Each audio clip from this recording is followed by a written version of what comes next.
मोहम्मद इस्लाम कसूर पे कोई आलू चले होंगे है करमानी है इमली है नाल लावी का 600-700 भाई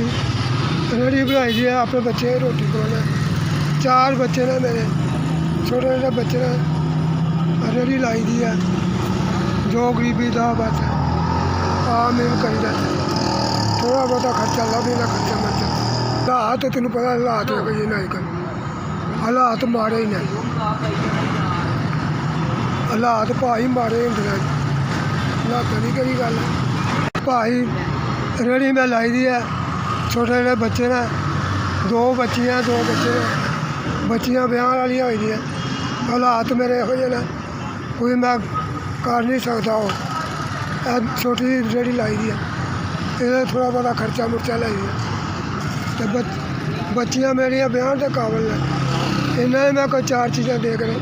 तोड़ दियाँ इन्ने हालात खराब ने इन्नी मुश्किल है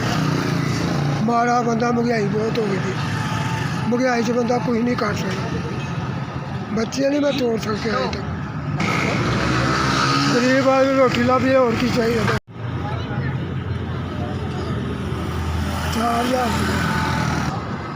4,000 है भाई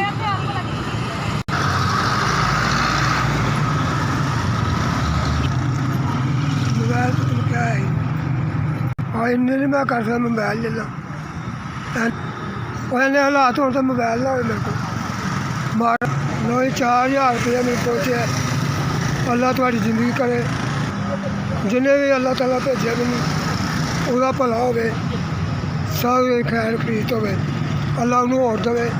वो आमीन इसे लोगों ने दिंदा रहे मेरे गरीब का भला किया अल्लाह ताला उसका भी भला करे